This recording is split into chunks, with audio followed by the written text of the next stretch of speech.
एक बेटी यदि तुम्हारे समाज की भागती है तो 5 करोड़ मुनियों की हत्या का पाप। कितने कान खोल के सुनना सब।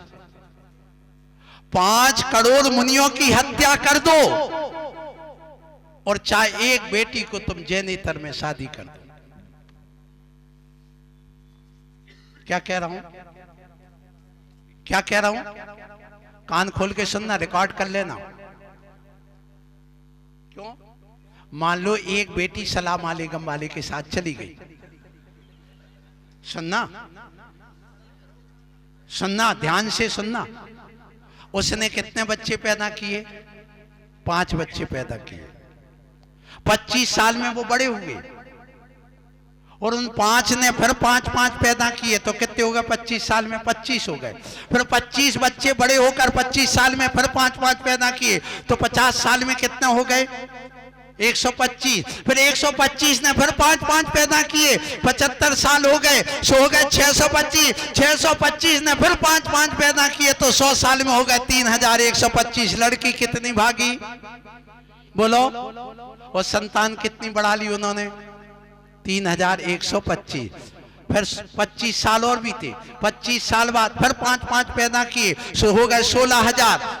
16,000 5वीं पीढ़ी में। 6वीं पीढ़ी में 16,000 ने फिर 5 पैदा किए, सो हो गए 80,000। 80,000 ने 7वीं पीढ़ी ने फिर 5 पैदा किए, सो हो गए 4 लाख। फिर 8वीं पीढ़ी ने 4 लाख ने फिर 5 पैदा किए, सो हो गए 20 लाख। फिर 9वीं पीढ़ी ने 20 लाख ने फिर 5 पैदा किए तो 1 करोड़। और 1 करोड़ ने फिर 10वीं पीढ़ी में 5 पैदा किए तो हो गए। तुम्हारे यहाँ सूतक कितने पीढ़ी का लगता है? जैन धर्म के सिद्धांतों को समझो हे जैनियों।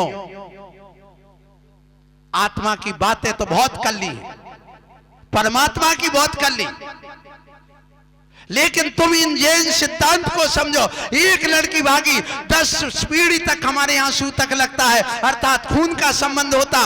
अभी जो एक लड़की भागने से 5 करोड़ जो संतान पैदा हो गई, क्या वो मुनि बन पाएगी? बोलो, क्या वो मंदिर की आराधना कर पाएगी? क्या मुनि को आहार दे पाएंगे? नहीं दे पाएंगे। इसका मतलब एक लड़की भागी और 10 पीढ़ी तक हमारा खून का संबंध है, सूतक लगता है, इतने का हमारे लिए पाप लगता है। इसमें 5 करोड़ संतान जो पैदा हुई है, इन सब के मुनियों की उन हत्या हो गई, इसलिए एक लड़की के भागने से 5 करोड़ मुनियों की हत्या का पाप लगता है।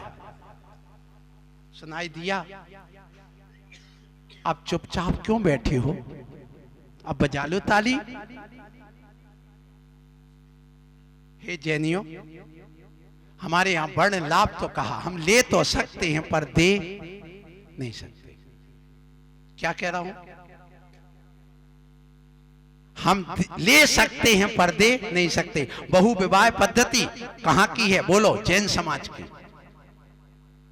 एक व्यक्ति 4 शादी करना चाहिए कम से कम जैनियों को।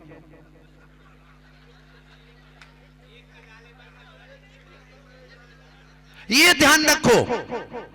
क्यों? ये बताओ, आदिनाथ ने कितनी शादी की?